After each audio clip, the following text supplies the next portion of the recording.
Bien, compañeros, otra situación es en el tema del examen extemporáneo. No sé si hay alguien que haya solicitado examen extemporáneo o todos se examinaron para que lo diga hoy.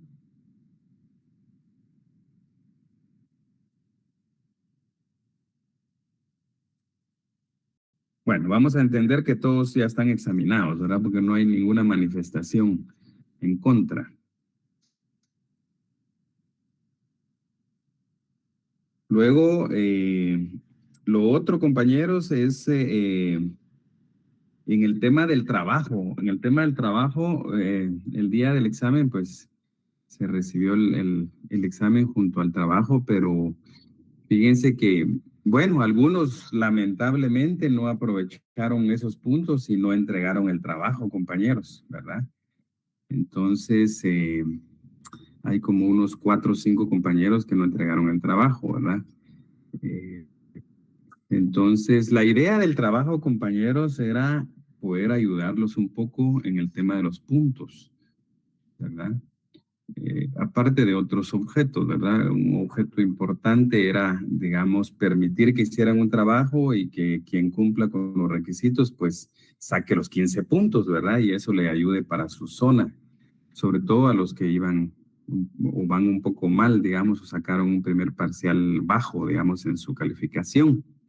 Esa era la idea, compañeros, pero al final, pues es algo, digamos, una irresponsabilidad, creo yo, de los estudiantes que no presentaron el trabajo. Ahora no sé si están o no están presentes en este grupo, en esta sesión de hoy. O yo no puedo concebir eso, compañeros, que alguien no haga un trabajo que vale 15 puntos, ¿verdad? No, o sea, yo no entiendo por qué alguien puede omitir hacer un trabajo de 15 puntos y darse el lujo de perder 15 puntos, porque obviamente tienen cero al no haberlo presentado, ¿verdad? Entonces, si están presentes, compañeros, traten de reflexionar, ¿verdad? Que ya están algo grandecitos, ¿verdad? Y deberían de tomar alguna responsabilidad en sus estudios, ¿verdad? Porque fíjense que, compañeros, que el reflejo que tienen ustedes de estudiantes, ese reflejo ya es algo de que yo puedo entender cómo van a ser de abogados, ¿verdad? Entonces, si no son responsables ahorita, compañeros, en el tema del estudio, difícil van a ser unos profesionales responsables en el ejercicio de la profesión. Y si alguna profesión exige responsabilidad, compañeros, es la nuestra, ¿verdad? Incluso exige puntualidad, ¿verdad? Por ejemplo, en el tema de las audiencias, si a usted le dicen que es mañana a las 9 de la mañana, es mañana a las 9 de la mañana, ¿verdad? No es mañana a las 9:15, no es pasado mañana, no es que si quiero llego, si no, no llego y no me interesa si que pase. Entonces, al final, digamos, compañeros, quien no lo haya hecho, pues lo lamento por el estudiante, ¿verdad? Porque sí desdice mucho de su calidad como persona, de su responsabilidad para él mismo, ¿verdad? No para los demás, sino para mí, sino para él mismo, ¿verdad? Porque los puntos son para él, ¿verdad? Se ganan o se pierden, es de carácter individual el asunto, ¿verdad? Pero bueno, lamentablemente algunos no lo hicieron. No entiendo yo por qué no lo hicieron. Se les dio, se recuerdan que primero se habló de, creo que era del 9 de abril y después se pasó al 23 de abril, o sea que al final fueron como 2 meses para hacer el trabajo y entonces pues hubo suficiente tiempo. Muchos se comunicaron a mi chat personal, yo les apoyé con las cartas que pedían los juzgados. Les apoyé, incluso a algunos de ustedes los apoyé enviándoles hasta expedientes, ya cuando miraba que estaban desesperaditos. Entonces les envié expedientes para apoyarlos y que trabajaran. Fui flexible con muchos que encontraron expedientes que no tenían las dos instancias. Les permití modificar los términos del trabajo. Entonces, más no podemos hacer, compañeros. Entonces, en lo de los trabajos, pues bueno, el que aprovechó y cumplió con sus funciones, compañeros, los requisitos que se exigían, pues seguro van a tener sus 15 puntos, ¿verdad? El tema de la letra, compañeros, la letra, algunos compañeros Su letra es pues bastante casi ilegible, ¿verdad, compañeros? Que casi no se entiende, casi no se lee, compañeros. Eso tenemos que mejorarlo, compañeros. Hay que mejorar y por responsabilidad propia para los que no tienen buena letra, compañeros, practiquen, ¿verdad? Practiquen porque les voy a poner algunas situaciones legales por las cuales deben aprender por lo menos que la letra se entienda, ¿va, compañeros? No estamos hablando de una letra elegante o caligráfica, ¿va? Estamos hablando de una letra que se entienda, para que sea legible. Cuando ustedes ven, compañeros, si vamos al ámbito notarial, ustedes ven en el código de notariado, ustedes pueden apreciar ahí que dice una regulación que los instrumentos se redactarán también a mano, ¿verdad? Es decir, yo podría hacer una escritura pública a mano, podría ser un acta notarial manuscrita, un acta de legalización de firma manuscrita, es decir, cualquier instrumento protocolar o extra protocolar, yo podría hacerlo a mano. Y les voy a poner un caso, compañeros, práctico y un ejemplo, bueno, una anécdota, más que un caso práctico, es una anécdota que viví hace algunos años. Fíjense que hubo una noche, como a la 1 de la mañana, digamos, me estaban llamando porque hubo un hecho de tránsito. Y había que autorizar, ¿va? No levantar, va, compañero, porque no está tirada el acta, porque si no se levantara, va. Entonces, había que faccionar o autorizar un acta notarial de arresto domiciliario, de conformidad con el Código Procesal Penal, ¿verdad, compañeros? Y entonces fui digamos, como a la 1:30, 2 de la mañana, estaba en la estación de policía y llevaba una computadora portátil donde llevaba un formato de acta y llevaba mi impresora. Pero vean, compañeros, cómo es la situación. Cuando, cuando llegué a la estación y pedí en la estación de policía si me permitían conectar mi impresora, ¿verdad? Porque la computadora llevaba carga. Me dijeron que no, fíjense. Y bueno, estaban en su derecho a decirme sí o no. Entonces me dijeron, bueno, yo con toda la educación del caso, ¿verdad? Si podía conectar mi impresora para poder imprimir el acta, me dijeron que no. Y bueno, no es no, ¿va, compañero? Entonces ya no pude hacerla digital, digamos, imprimir el archivo electrónico. Y entonces me recordé, compañeros, que el Código Notariado dice que a mano se pueden hacer los instrumentos. Entonces hice el acta notarial a mano, ¿va? Incluso me recuerdo que llevaba papel pasante, ¿verdad? Como papel carbón, como le quieran llamar, que ahora ya casi no se mira, para sacarle de una vez las copias, ¿verdad? Porque eran las 2 de la mañana, ¿verdad, compañeros? ¿Dónde fotocopias en ese momento? Y entonces, es ahí, compañeros, en ese caso práctico, es un caso real, una anécdota, en donde entiende uno que es importante que la letra sea legible, ¿verdad? Entonces, esto se los cuento, compañeros, porque hay que darle la dimensión a las cosas que son. Y sí hay que saber escribir, compañeros. No solo que se entienda la letra, compañeros, sino que tratemos también, yo sé que muchos, y no es culpa de ustedes, pero bueno, o parcialmente culpa de ustedes, digamos. Tenemos un sistema educativo pésimo, compañeros, desde el nivel preprimario hasta incluso ahora ya la universidad, ¿verdad? Lamentablemente. Entonces tenemos un nivel pésimo de tal suerte que no tenemos ortografía, ¿verdad? Entonces no sabemos dónde va el punto, dónde va la coma, dónde va la tilde, etcétera, etcétera. Pero eso es también responsabilidad de ustedes, compañeros. Es fácil que se pongan a estudiar las reglas de acentuación, de puntuación, etcétera, etcétera, compañeros, porque sí, si algo nos puede dar vergüenza, compañeros, es que escribamos mal. Yo me recuerdo una notaria hace algún tiempo, compañeros, que leí una escritura que autorizó y decía, vende, cede y traspasa, decía, el inmueble identificado. Primero basta con la venta. El contrato es compraventa, no es cesión, no es contrato de traspaso, ¿sí? Entonces, basta con que yo diga, vende el inmueble identificado en la cláusula anterior. Pero hay notarios erróneamente, compañeros, que ponen vende, cede y traspasa el inmueble.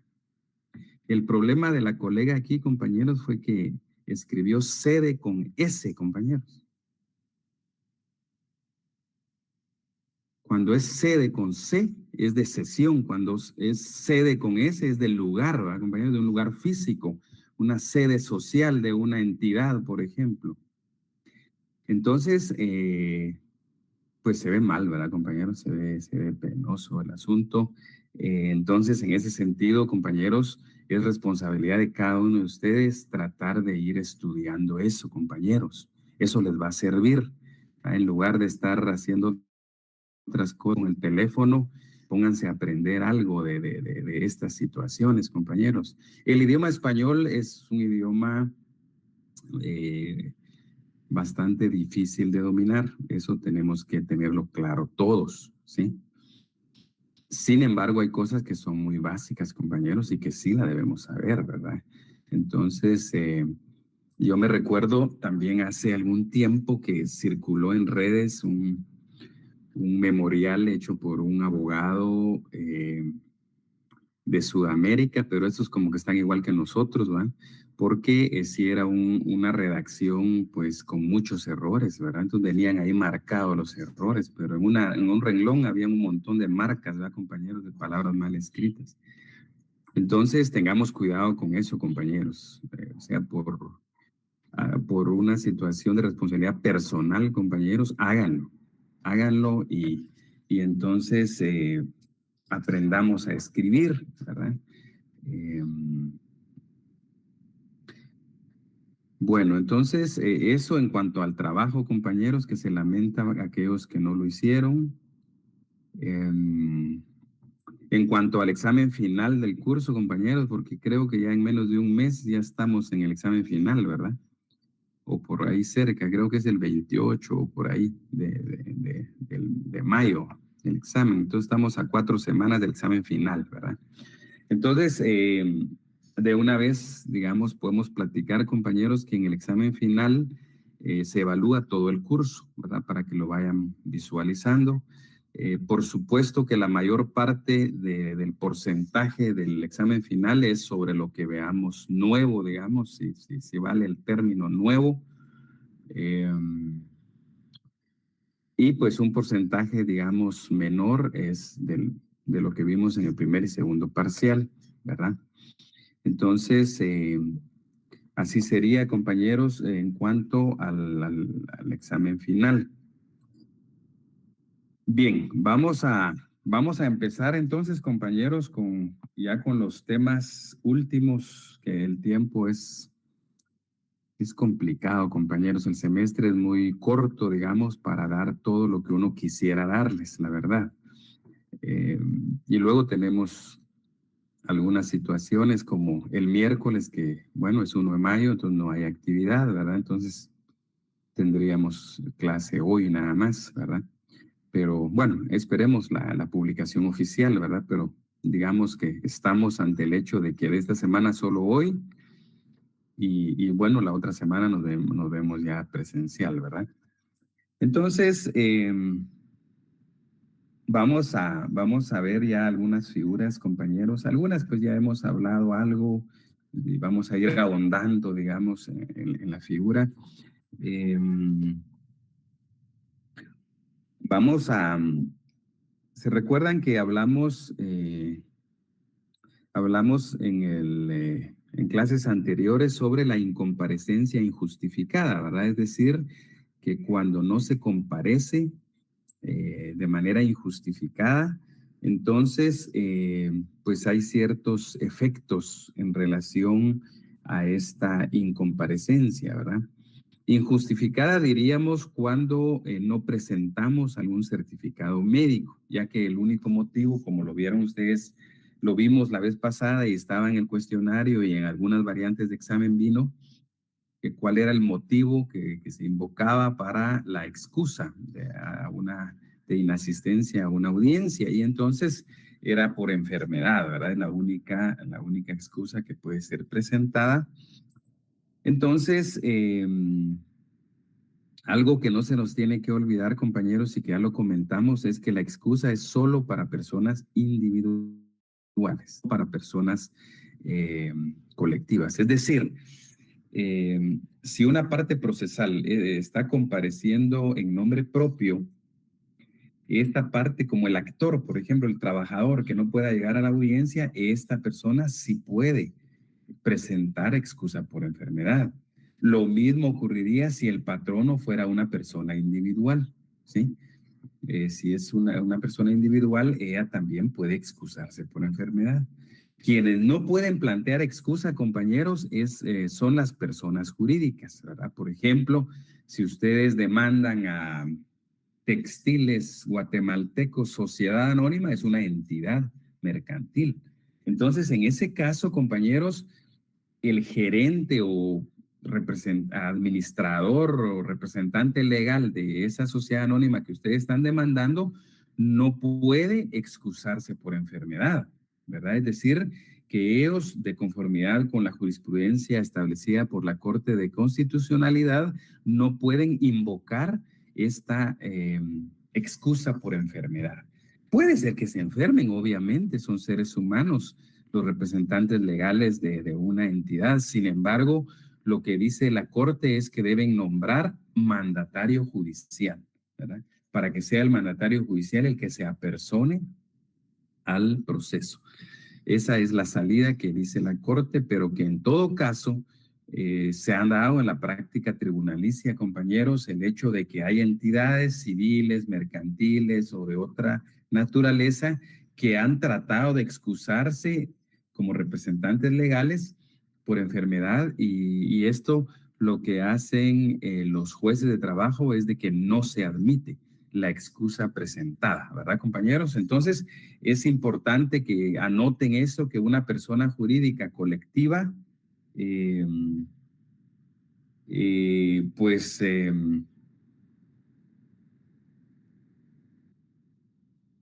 no pueden,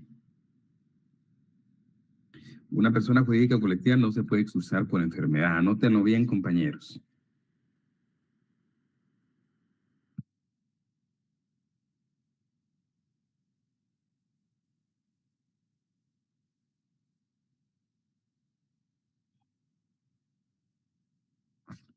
Muy bien. Madeline. Referente a esta que no se puede presentar excusa, ¿tiene algún fundamento legal? Fíjese que el código no lo establece de manera taxativa, ¿verdad? Sí, en el 336 del Código de Trabajo aparece la excusa por enfermedad. Ahí no dice que haya una prohibición expresa, digamos, pero el sustento sería los criterios de la Corte de Constitucionalidad, ¿verdad? Es jurisprudencia establecida. Se recuerdan que les mencioné en algunas oportunidades que estamos siempre en materia procesal del trabajo, pues hay muchos criterios que están establecidos por la Corte de Constitucionalidad. Vamos a ver. Para los que tienen el libro, está en la página 54, esto que pregunta la compañera, la excusa que no pueden usarse las personas jurídicas. Página 54, ahí se alusión, puede anotar, compañera, puede buscar la sentencia del 23 de enero 2015, repitiendo, 23 de enero 2015, expediente de apelación de sentencia de amparo 3215-2014. Expediente apelación sentencia de amparo número 3215, o sea, 3215-2014. Entonces, en esa sentencia usted puede ilustrarse más, ¿verdad? Sobre la Corte que dice sobre la excusa, que no pueden excusarse las personas jurídicas colectivas. Bien. Ahora bien, compañeros, si no comparecen, cualquiera de las dos partes no comparecen y no presentan excusa por enfermedad, compañeros, entonces el efecto legal de eso, ¿cuál es, compañeros? Alguien que nos diga. La rebeldía. Es la rebeldía. La figura de la rebeldía, compañeros, en laboral algo especial y que nos hace diferentes de procesal civil es que en la rebeldía, en lo laboral, puede ser declarado rebelde tanto el actor como el demandado, lo cual no ocurre en civil. En civil, solo el demandado puede ser sujeto de rebeldía. ¿Sí? Eso, ojo ahí, compañeros, ¿verdad? Para que no hagan confusiones. Entonces, aquí cualquiera de los dos o los dos pueden ser declarados rebeldes oportunamente.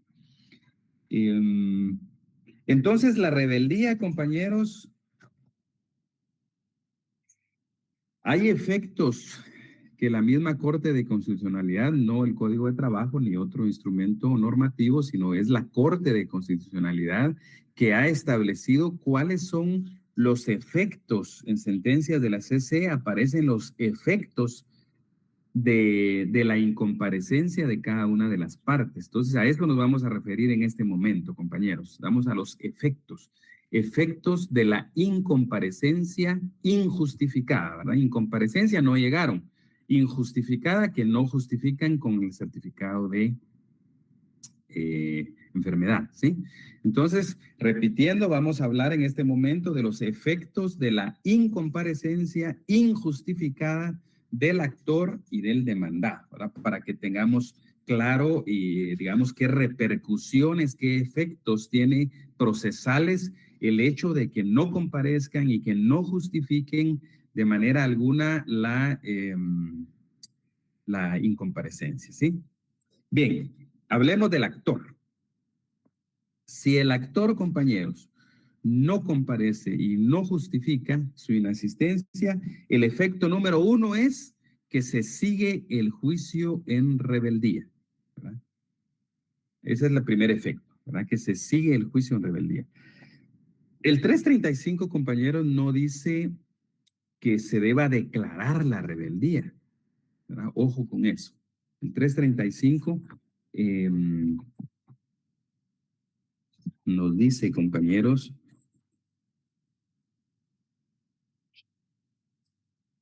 leamos el 335, dice, si la demanda se ajusta a las prescripciones legales, el juez señalará día y hora para que las partes comparezcan a juicio oral, previniéndoles presentarse con sus pruebas a efecto de que las rindan en dicha audiencia.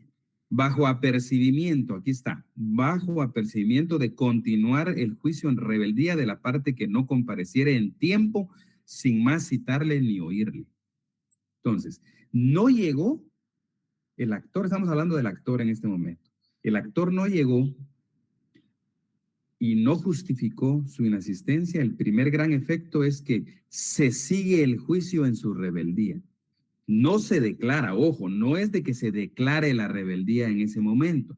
No, se sigue el juicio en su rebeldía.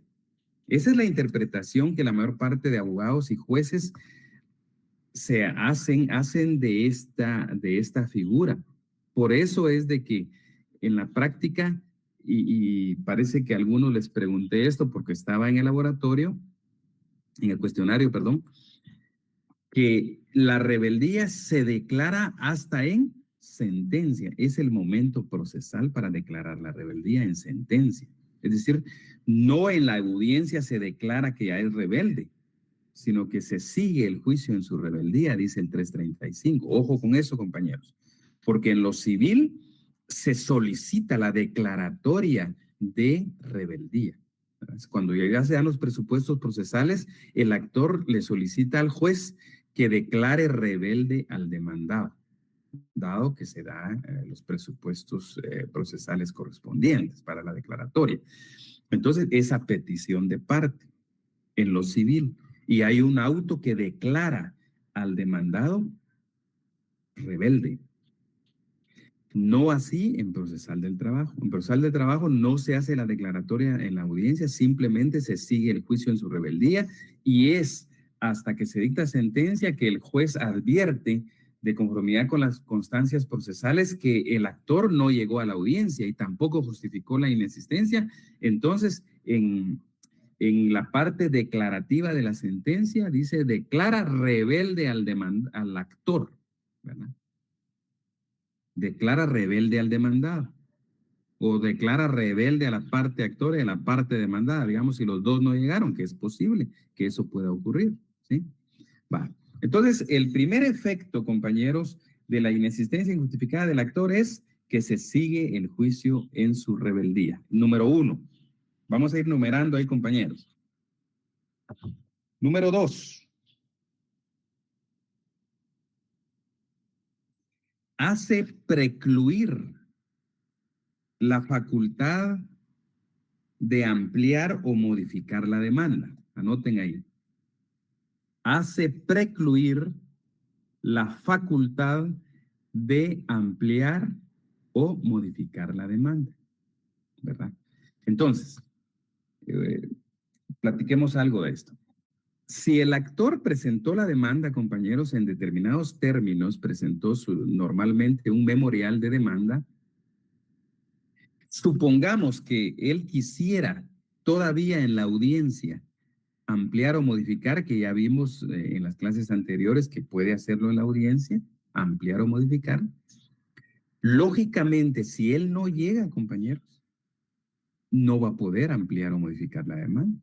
La demanda se va a quedar tal y como la presentó, digamos en los términos originales o iniciales.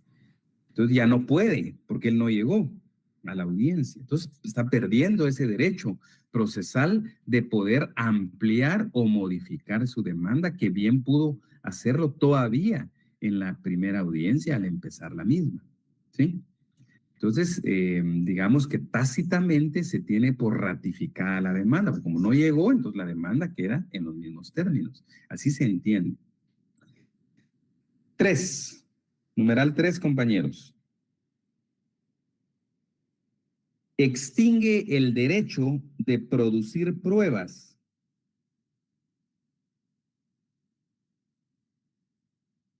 Extingue el derecho de producir pruebas que no hayan sido aportadas con anterioridad al acto.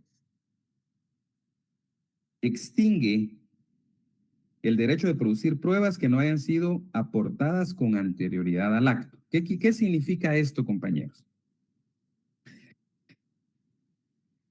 Que ya no puede producir pruebas que no haya presentado. Se refiere, compañeros, a que algunas pruebas, por ejemplo, los documentos que de una vez haya incorporado o adjuntado a su memorial de demanda, esos documentos ya están incorporados al proceso. A eso se refiere la última parte, que hayan sido aportados con anterioridad.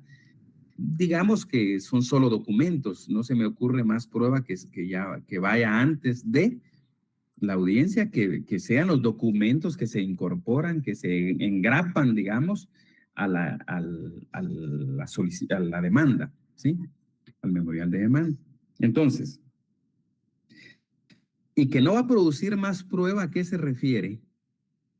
Que como no llegó a la audiencia, compañeros, no va a producir ciertas pruebas. Por ejemplo, si él ofreció en la demanda la declaración de testigos, lógicamente no se va a poder recibir la declaración de testigos porque él no está en el momento oportuno para que sean escuchados los testigos, ¿verdad? Por ejemplo, si ofreció confesión judicial de la parte contraria, pero no llegó y no había presentado con anterioridad el pliego de posiciones, lógicamente no obran en el expediente las preguntas que hay que dirigirle al absolvente. Entonces, no puede producir pruebas. Ciertas pruebas ya no las va a producir, aunque las haya ofrecido en la demanda, pero no se presentó a la audiencia, entonces no puede, en la etapa de diligenciamiento de la prueba, no puede recibirse ciertas pruebas, ¿verdad? Digamos, se van a tener como pruebas de la parte actora las que ya obran, que serían los documentos que incorporó, digamos, a su demanda. Número 4. Precluye el derecho de fiscalización de la prueba.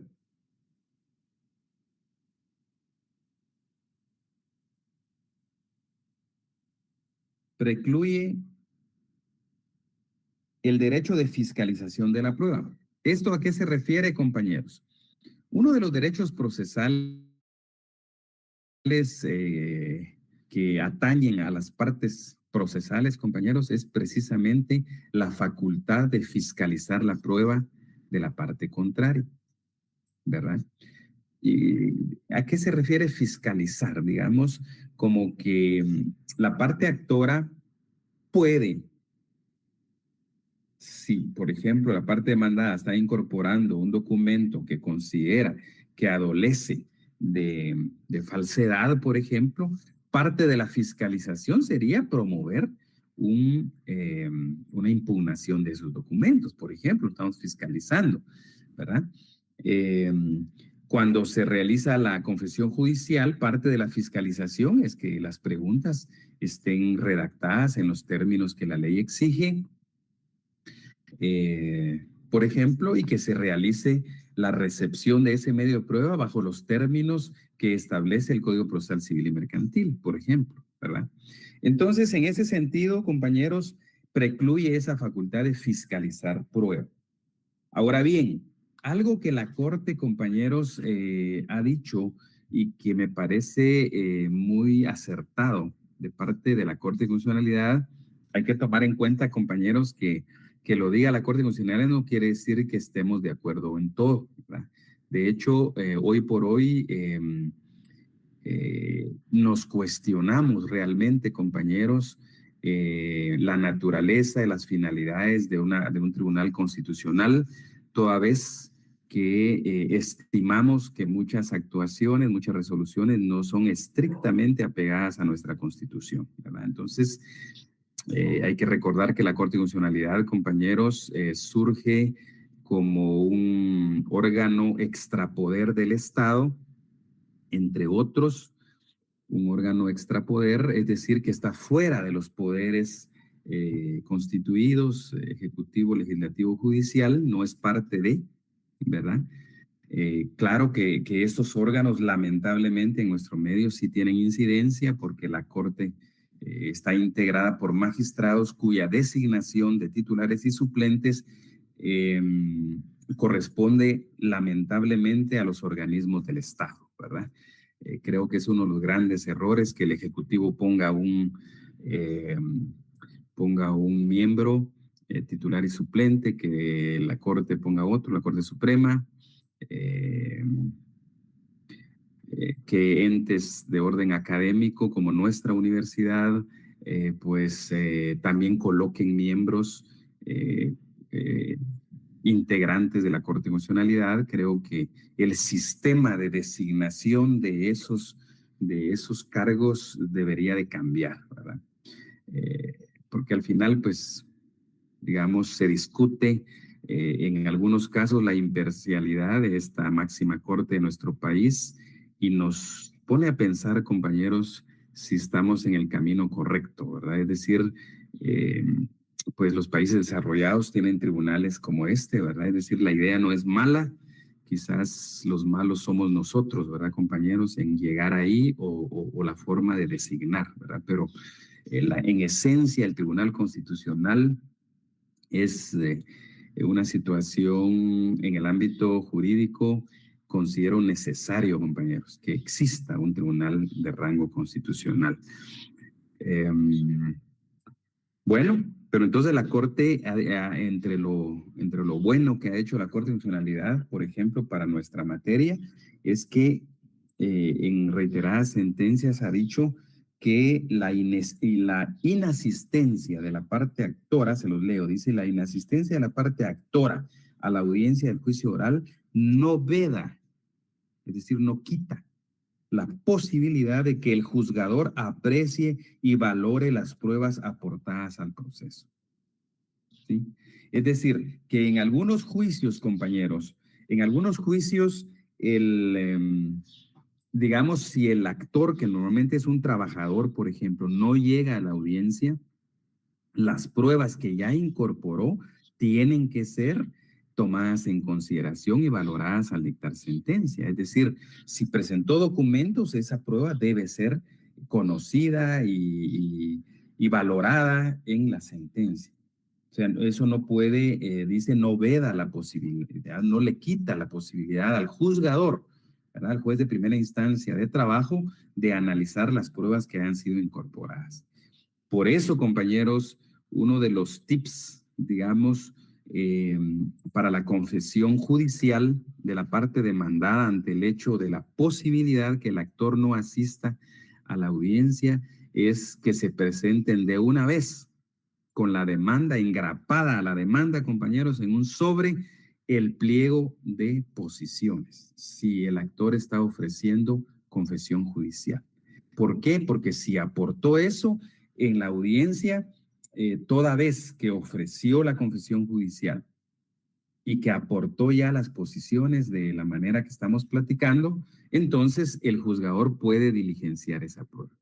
Pero si, por ejemplo, yo soy el actor, ofrezco la confesión judicial del demandado, pero me dio pereza, compañeros, como los que no hicieron el trabajo, y entonces no hago mi pliego de posiciones, sino que digo, bueno, hasta en la audiencia yo voy a presentar el pliego de posiciones para que se diligencie la confesión judicial del demandado. En ese caso, compañeros, lo que va a ocurrir es que si no llegué, entonces no llegó el pliego de posiciones.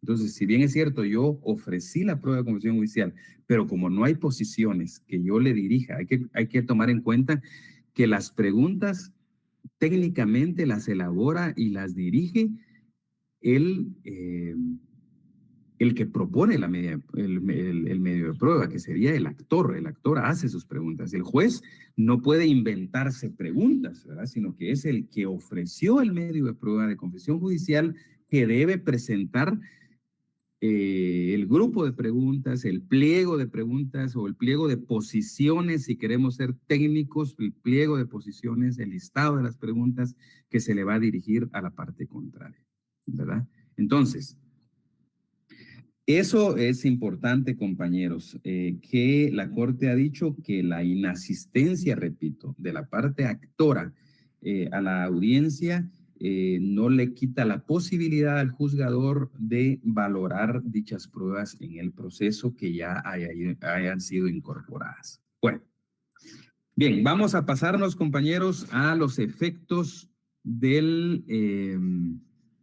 a los efectos de la inasistencia injustificada del demandado. Anótenlo ahí, compañeros. Inasistencia injustificada del demandado.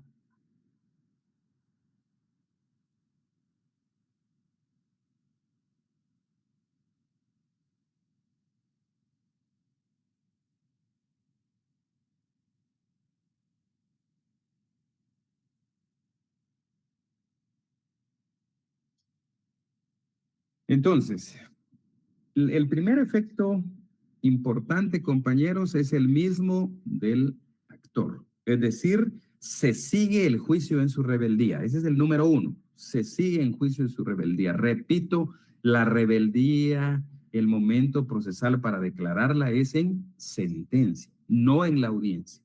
En la audiencia solo se hace constar que no se presentó y que no justificó su inasistencia y se va a seguir el juicio en su rebeldía, porque ese es un apercibimiento desde la primera resolución de trámite. Bien, entonces, número uno, se sigue el juicio en rebeldía del demandado. Número dos,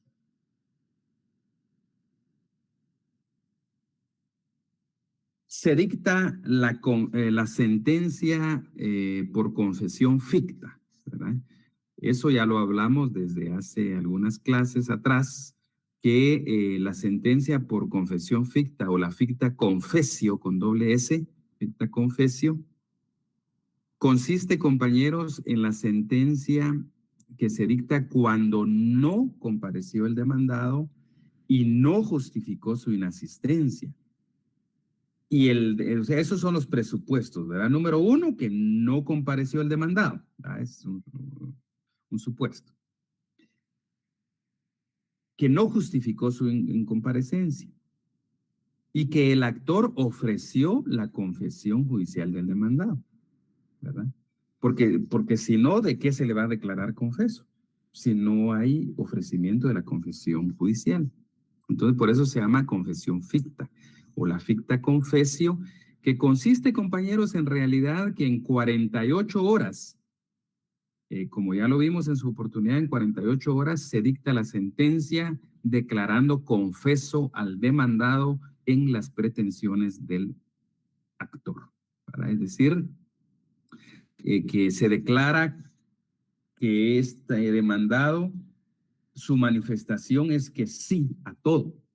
Como no llegó, se entiende que él está aceptando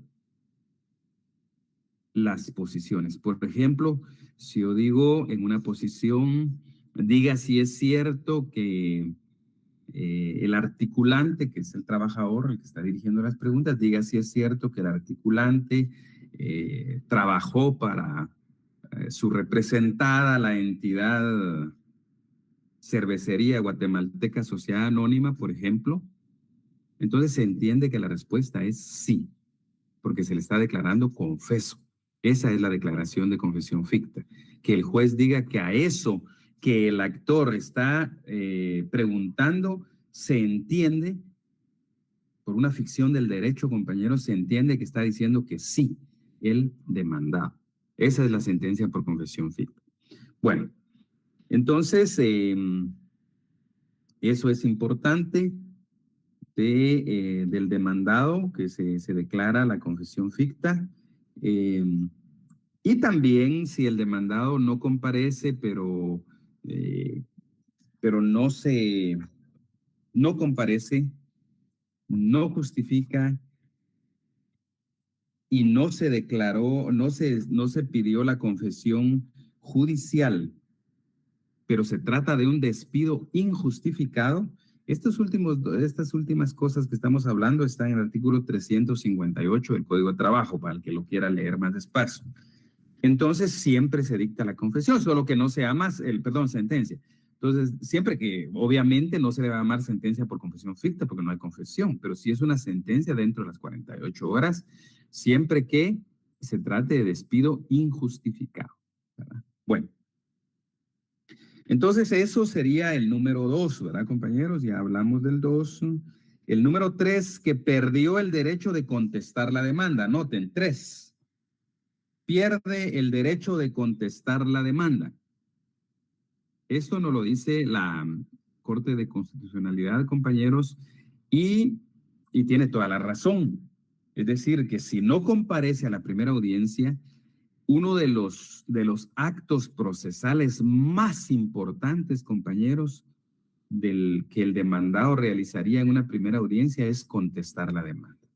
Porque al contestar la demanda, él dice si está de acuerdo en todo, está de acuerdo en parte o se opone a todo, que no está de acuerdo con las pretensiones del actor. En ese sentido, compañeros, tenemos que tener claridad que el demandado entonces pierde ese derecho de contestar la demanda, lo cual es fatal, compañeros.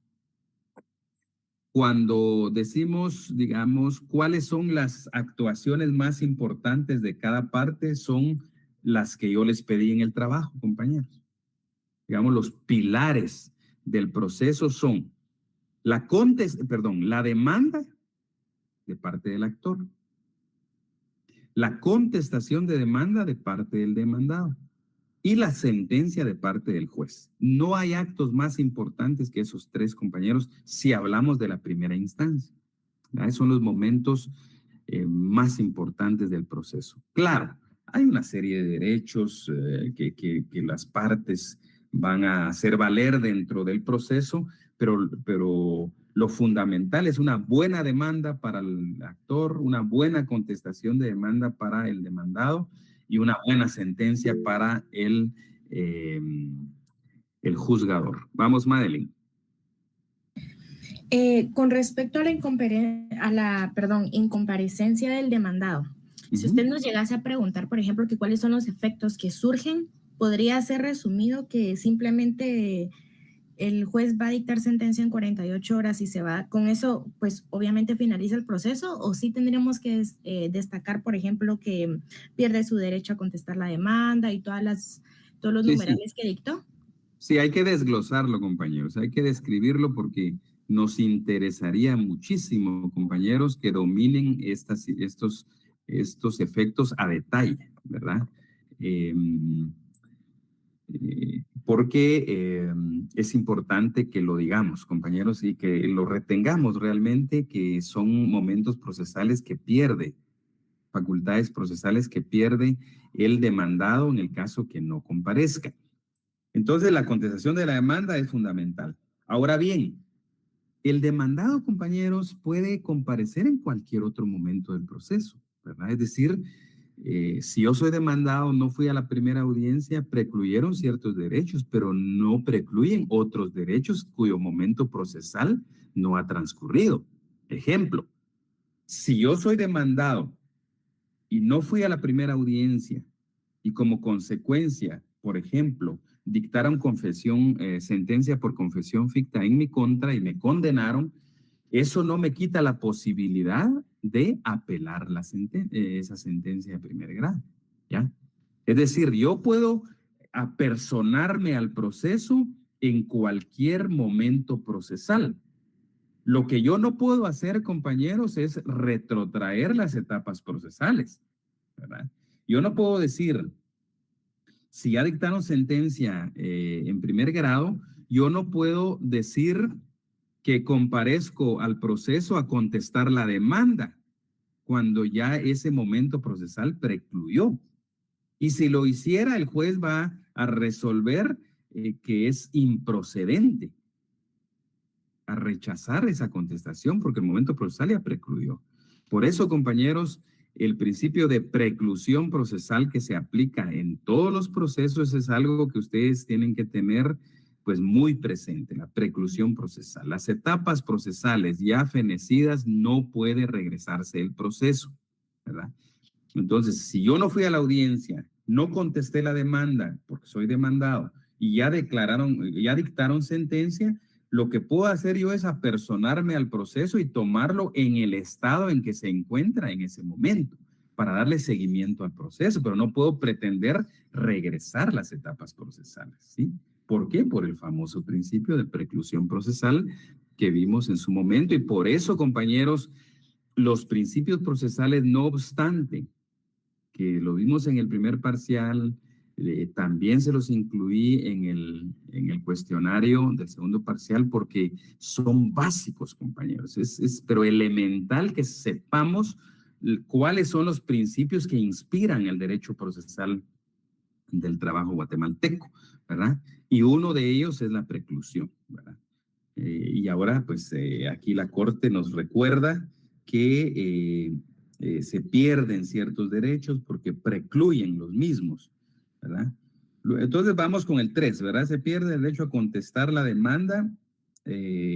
Ahí, aunque la Corte no lo dice, compañeros, pero yo le agregaría algo más, ¿verdad? Aunque la Corte se queda únicamente a que se pierde el derecho de contestar la demanda, pero yo le agregaría que se pierde también el derecho de excepcionar, ¿verdad? Es decir, de plantear excepciones tanto dilatorias como perentorias, ¿verdad? Porque se recuerdan cuando estudiaron ustedes aquella hojita que les mandé comparativa de las excepciones dilatorias, perentorias y privilegiadas. Las privilegiadas dice que pueden ser planteadas, interpuestas en cualquier estado del proceso mientras no se haya dictado sentencia en segunda instancia, dice el material y así lo dice el Código de Trabajo. Entonces, esas todavía tenemos tiempo, digamos. Si no vamos a la primera audiencia, todavía hay posibilidades futuras de plantear esas excepciones. Lo que sí se pierde, compañeros, es plantear excepciones dilatorias y excepciones perentorias. Alguien que me diga en qué momento procesal se interponen las dilatorias y perentorias, compañeros. Las dilatorias antes de contestar la demanda y las perentorias al momento de contestar la demanda. Excelente, Freddy, así es. Previo a o antes de contestar la demanda. Entonces, si yo no llego a la primera audiencia, compañeros, no puedo plantear excepciones dilatorias, ni voy a poder contestar la demanda, ni voy a poder plantear excepciones perentorias porque se plantean al contestar la demanda. Entonces, digamos, pongámonos en un escenario así fatalista, compañeros.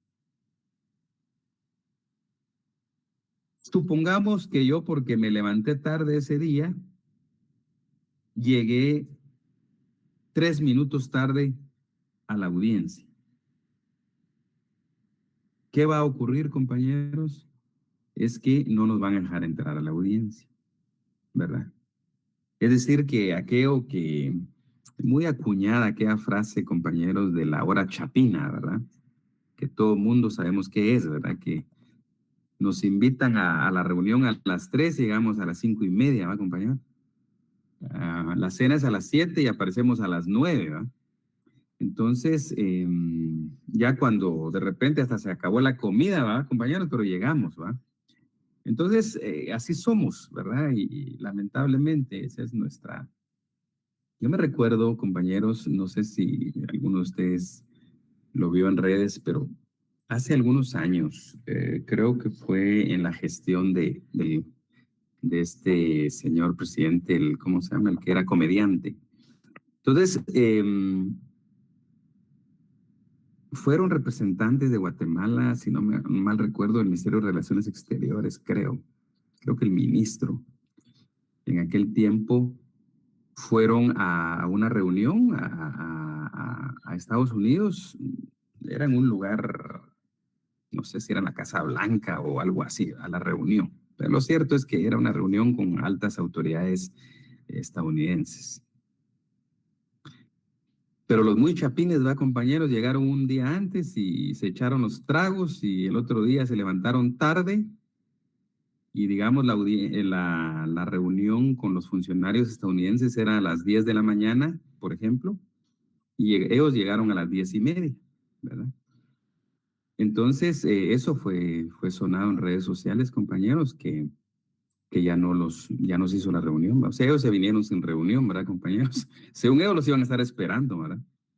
Entonces, otras culturas, compañeros, sí son puntuales, ¿verdad? Tan puntuales que todo ya está diseñado de tal manera que, por ejemplo, en Europa, si a las 11:06:30 pasa el metro en determinado lado, usted ya tiene que estar ahí porque a esa hora va a pasar, ¿verdad?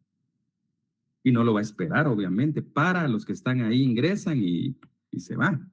Entonces, esto, compañeros, para nosotros los abogados, compañeros, tenemos que entender ya que deberíamos de ser puntuales. ¿Ya? No podemos ser irresponsables y querer manejar el tiempo, digamos, de terceros, de un juzgado, por ejemplo, porque los juzgados, compañeros, volviendo al tema de que se levantó tarde y llegó 3 minutos después de la audiencia, compañeros, no los van a dejar entrar, ¿verdad? Entonces, hay dos cosas fundamentales para las audiencias. Uno es ser puntuales, y ser puntuales significa llegar antes, no llegar a la hora, ¿sí? Entonces, si la audiencia es a las 11, compañeros, hay que estar a las 10:15, 10:30, ahí, ¿verdad? Por cualquier cuestión imprevista, compañeros, ¿verdad? Y así se tiene que enseñarle a la gente también que tiene que llegar antes, pero uno tiene que poner el ejemplo, ¿verdad? El abogado tiene que llegar primero, ¿verdad? No puedo citar yo a alguien a las 10 y yo llegar a las 10:45, ¿verdad, compañero? Tenemos que poner el ejemplo de ser puntuales. La puntualidad número 1 y la identificación. Yo me recuerdo, compañeros, en una audiencia ya hace algunos años que un colega, por cierto, que es mi amigo, llegó a la audiencia, pero él iba de parte de la PGN, ¿verdad? Y yo iba pues como abogado, asesor de un trabajador. Pero este abogado, compañeros, olvidó su carnet de colegiado activo. Y la condición, compañeros, para ejercer nuestra profesión en cualquier lugar y momento es que tengamos la calidad de colegiados activos. Entonces, el juez conocía a ese abogado. Yo, como abogado de una de las partes, lo conocía, incluso era mi amigo el abogado que llegó. Pero conocerlo, compañeros, no significa que él tuviera la calidad de colegiado activo. Él tenía la obligación de exhibir el documento, que es el carnet, para acreditar documentalmente que tenía la calidad de colegiado activo. Y resulta que se le olvidó el carnet, ¿verdad, compañeros? Y entonces, pues, bueno, siendo amigo, pues mejor nos abstuvimos, ¿verdad, compañeros, de manifestarnos, pero al final el juez, pues el juez era el llamado a sacarlo de la audiencia y lo sacaron, más lo expulsaron de la audiencia por no acreditar la calidad de colegiado activo. Entonces, compañeros, por eso les digo que tenemos que empezar a ser responsables, compañeros, con el tema del tiempo, con el tema de lo que nos corresponde. Ustedes ya están a 3 semestres de cerrar pensum. Entonces tenemos que ya sentir la responsabilidad de nuestros actos, compañeros. Entonces, pues yo les he compartido ya varias situaciones, digamos, un poco complejas como esta, digamos, para este abogado que por no llevar su carnet de colegiado activo, pues lo expulsaron, ¿verdad? Entonces, quedan anécdotas, ¿verdad? De lo que uno mira en la práctica. Lo importante es no ser uno parte de, ¿verdad, compañeros? Porque eso sí ya sería un poco penoso, digamos. Entonces, en el tema de los carnets, yo me recuerdo, por ejemplo, que un compañero hace algunos años, creo que lo asaltaron o él perdió su carnet una tarde y el otro día en la mañana tenía audiencia, ¿verdad, compañeros? Entonces, los carnet antes eran menos, ¿verdad? Pero ahora valen 25 quetzales, ¿verdad, compañeros? Entonces, ¿por qué no va a pagar usted mejor con pagar 2 carnetes, ¿verdad? Y tiene un carnet ahí guardado en su casa o en su oficina. Entonces, si pierde o le roban, lo asaltan o lo que sea con su carnet, pues usted tiene otro en la casa, ¿verdad? Tranquilo.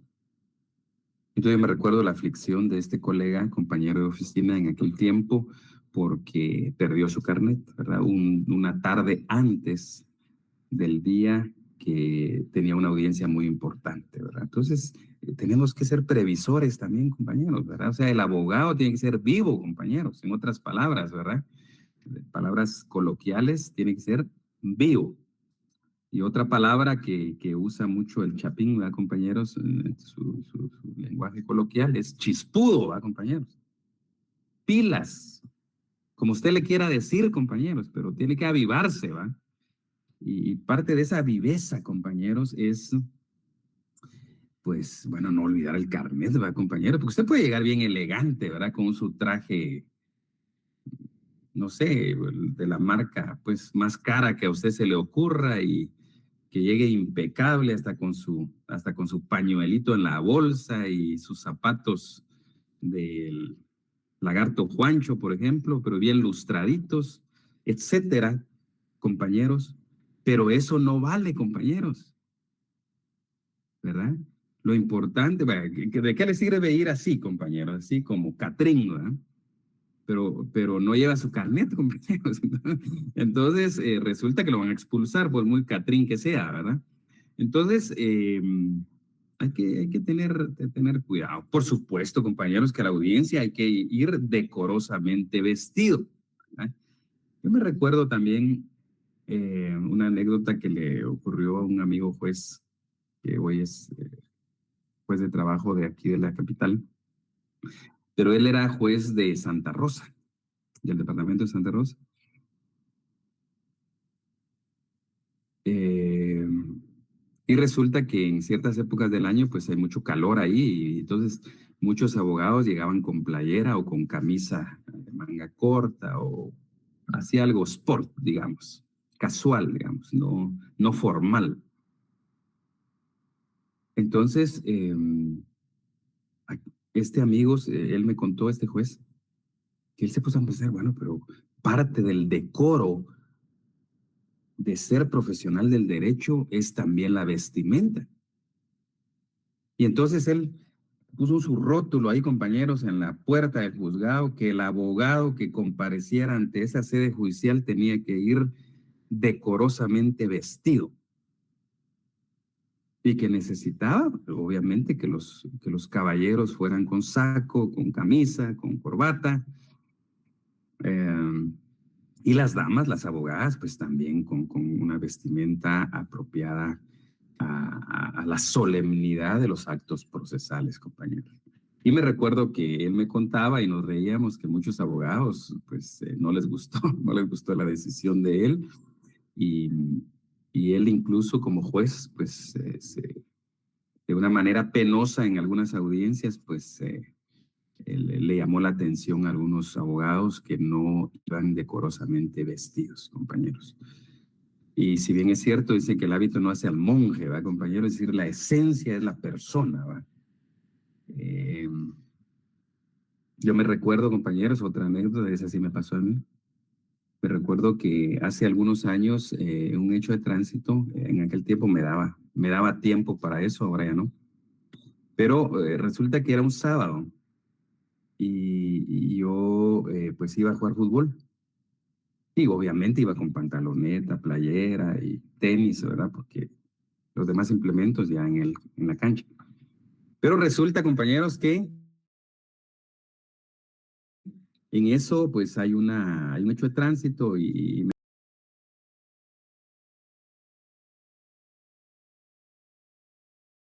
me llaman y entonces llego, ¿verdad? Llego. Pero yo iba en pantaloneta, compañeros.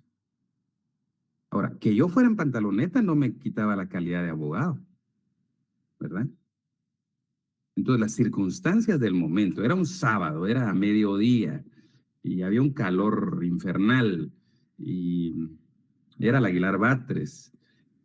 Bueno, pues entonces, digamos, lo que yo acredité la calidad a través de mi carnet, y que fuera en pantaloneta no quitaba mi calidad de colegiado activo, ¿verdad, compañeros? Y entonces vimos ahí qué pudimos hacer, pero lo chistoso y que nunca se me olvida es de que la gente de Metra preguntó, preguntó de manera general, porque estábamos ya platicando ahí, que dijo, bueno, ¿y a qué hora va a venir el abogado, verdad? Y yo ya estaba ahí parado casi enfrente a él, ¿verdad? Entonces, a veces también creemos, compañeros, que el abogado siempre va a andar entacuchado, ¿verdad? Que es otro de los errores también entonces, o que el abogado se vea, digamos, de una edad avanzada, por ejemplo, ¿verdad? Entonces dice, bueno, este parece que sabe mucho, ¿verdad? Y no saben que se graduó el año pasado, ¿verdad, compañeros? Que se graduó a los 60 años, ¿verdad? Tipo Maquiavelo.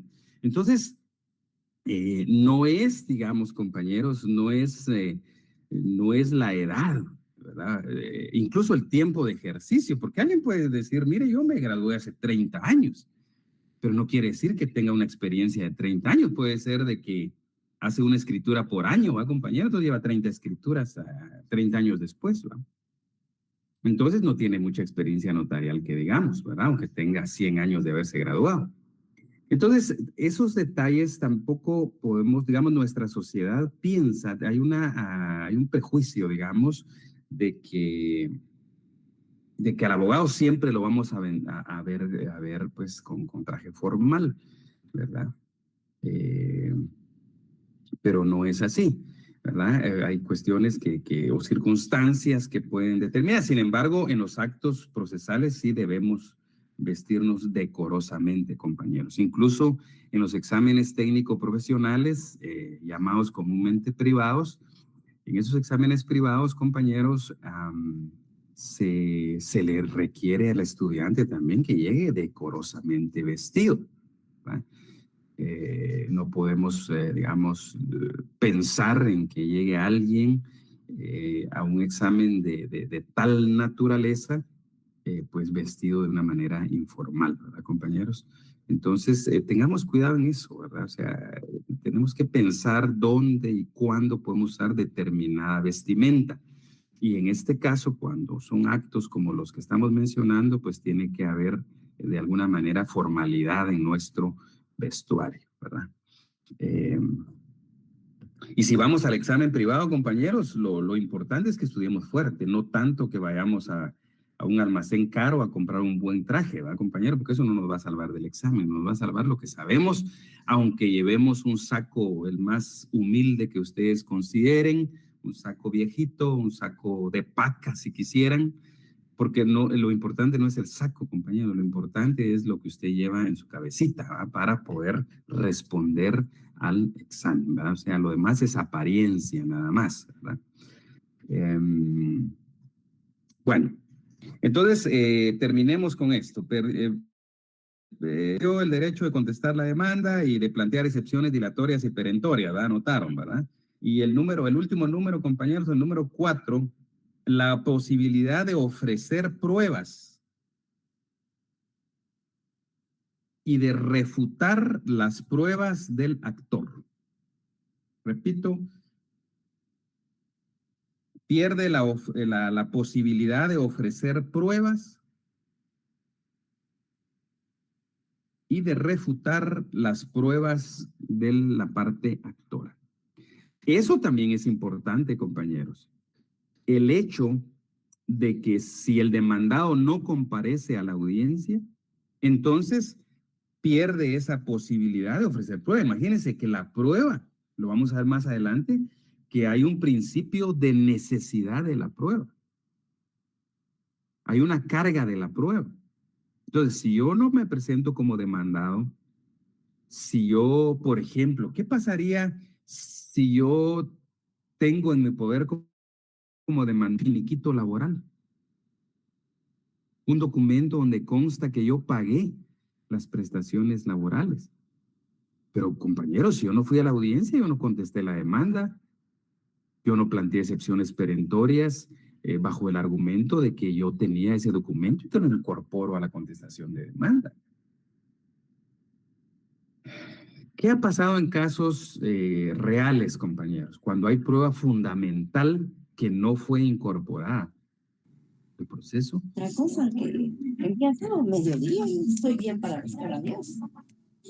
Apaguemos por ahí el micrófono, Dalila, parece que se le conectó ahí. Perdón, licenciado. Muy bien, no tenga pena. Entonces, les decía que se pierde esa posibilidad de ofrecer prueba, que es algo elemental, compañeros. No solo perdí la posibilidad de oponerme, sino que yo no voy a poder ofrecer pruebas a mi favor. Y hay que recordar, compañeros, que el ofrecimiento de la prueba es en la contestación de la demanda, porque la demanda debe cumplir con los requisitos, la contestación de demanda, perdón, debe cumplir con los mismos requisitos de la demanda. Es decir, uno de ellos es ofrecer la prueba que yo considere como demandado que hay que diligenciar dentro de ese proceso.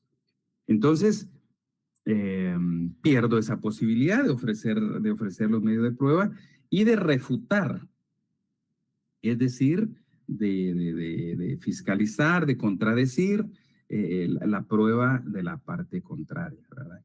Es decir, yo estoy admitiendo, digamos, que la prueba ofrecida, pues, está bien porque yo no llegué, entonces el juez tendrá que valorarla en su oportunidad. Bien, compañeros, nos quedamos ahí, ¿verdad? Siempre es un gusto saludarles y hay que seguir estudiando, compañeros. Los animo a que estudien porque eso va a permitir que en su examen final pues puedan tener una nota considerable. Siempre